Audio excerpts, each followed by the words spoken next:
ओम श्री गणेशाय नमः। नमस्कार दोस्तों, हम बात करेंगे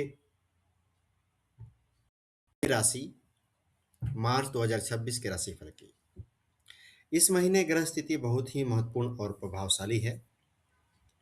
शुक्र 2 मार्च को मीन राशि में उच्च के हो रहे हैं, हालांकि ये अष्टम भाव में चले जाएंगे।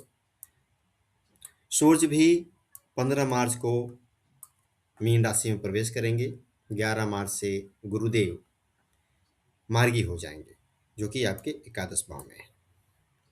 शनि पहले से ही अष्टम भाव में है और आपकी ढैया चल रही है।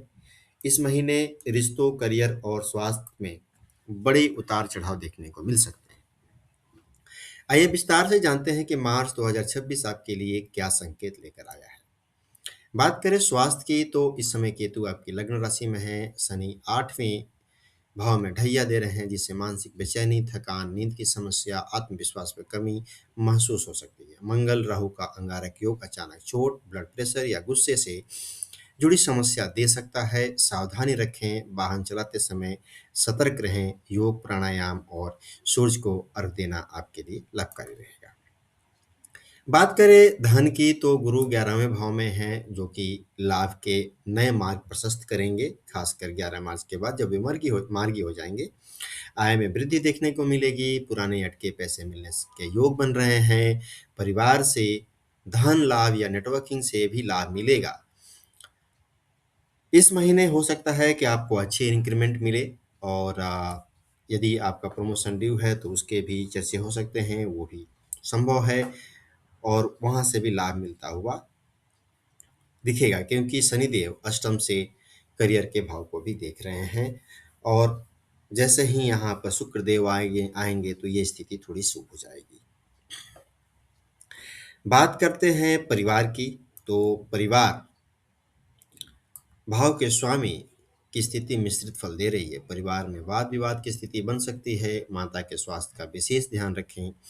घर में धार्मिक कार्यक्रम या पूजा करवाने से सकारात्मक का ऊर्जा आएगी।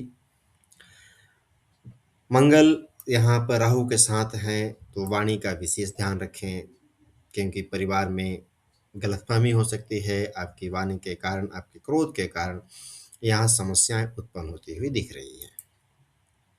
संभवतः आपकी माता के साथ आपकी पत्नी का कोई अनबन हो जाए, इस बात के भी पूर्ण संयोग हैं। कोशिश करें कि चीज़ें संभली रहें और बात हाथ से ना निकले। बात करते हैं संतान पक्ष की, तो संतान पक्ष 11 के बाद शुभ है, क्योंकि देवगुरु बृहस्पति की सप्तम दृष्टि इस भाव पर आएगी और 11 तारीख के बाद जब देवगुरु बृहस्पति मार्गी हो जाएंगे तो ये अपने भाव को शुभ बना देंगे। वे सभी लोग जो संतान की प्रतीक्षा कर रहे हैं या संतान की प्लानिंग कर रहे हैं, उनके लिए यह समय अति शुभ है। वे आगे प्लान कर सकते हैं।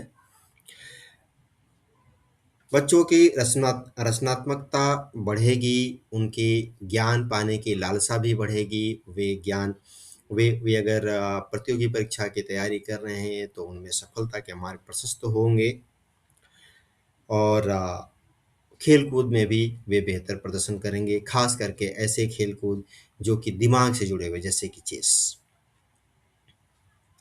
बात करें नौकरी की, तो मंगल और राहु का प्रभाव कार्यक्षेत्र में राजनीति और प्रतिस्पर्धा को बढ़ाएगा। ऑफिस में किसी सहकर्मी से विवाद हो सकता है, लेकिन गुरु की 11वें भाव में उपस्थिति और उनका मार्गी होना आपको बचाव देगा। शनिदेव अष्टम में है और यह भाव अचानक होने वाली घटनाओं के लिए है, तो ऑफिस में अचानक से कुछ बदलाव हो सकता है। आपके आपके कार्यक्षेत्र में बदलाव का संकेत मिल रहा है। मार्च के दूसरे भाग में नई जिम्मेदारी मिलने का योग है। सरकारी नौकरी वालों के लिए यह समय सतर्क रहने का है। बॉस के टकराव से बचें, क्योंकि 15 के बाद जब सूर्यदेव शनि के साथ आएंगे तो अहंकार, तर्क वितर्क से चीज़ें बिगड़ेंगी, ये बनेंगी नहीं। कोशिश करें अपने बॉस से टकराव ना करें, उससे दूर रहें। संभवतः जितना कम बोलेंगे उतने फायदे में रहेंगे।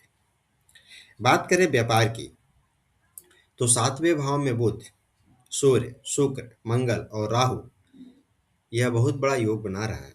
व्यापार में अचानक बड़े फैसले लेने पड़ सकते हैं, नए पार्टनरशिप बन सकती है, लेकिन सावधानी जरूरी है। अंगारक योग के कारण कानूनी विवाद या पार्टनर से मतभेद हो सकता है। विदेशी व्यापार या ऑनलाइन बिजनेस में लाभ के संकेत हैं। मार्च के मध्य के बाद की स्थिति स्थिर होगी और लाभ बढ़ेगा। बात कर लेते हैं प्रेम और दाम्पत्य जीवन की। तो पंचम भाव 11 तारीख के बाद शुभ हो जाएगा और सप्तम भाव में अंगारक योग बना हुआ है। अर्थात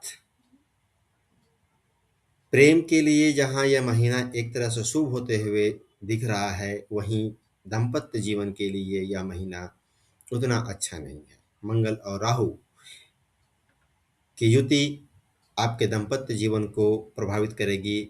यदि आपने क्रोध किया तो इसका सीधा असर आपके पार्टनर के ऊपर पड़ेगा। अहंकार रिश्तों को खराब कर सकता है, उससे बचने की पूरी चेष्टा करें। शुक्र जब उच्च के होंगे तो थोड़ा संबंध अच्छे होंगे, अच्छे थोड़े बेहतर होंगे, परंतु शनिदेव भी अष्टम भाव में है, जो कि आपके परिवार भाव के कारक हैं, और अष्टम भाव दुख, दर्द, पीड़ा का भाव होता है। अर्थात यह समय दाम्पत्य जीवन के हिसाब से बहुत अच्छा संकेत नहीं दे रहा है। धैर्य रखें, चीजें धीरे धीरे ठीक होती चली जाएंगी।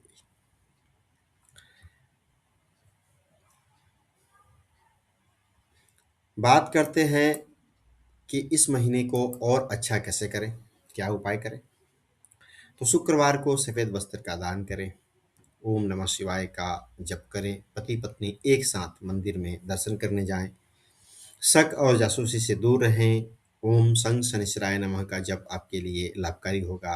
हनुमान जी के शरण में जाएं, क्योंकि अंगारक योग में सबसे सबसे बड़े जो सहायक होंगे वो हनुमान जी ही होंगे आपके।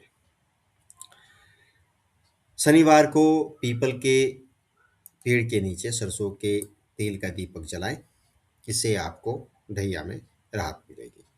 तो मित्रों, आशा है यह जानकारी आपको उपयोगी लगी होगी। यदि आपको यह वीडियो पसंद आया हो तो लाइक करें, शेयर करें और चैनल को सब्सक्राइब करना ना भूलें। आपका आने वाला समय मंगलमय हो, यही कामना है। ओम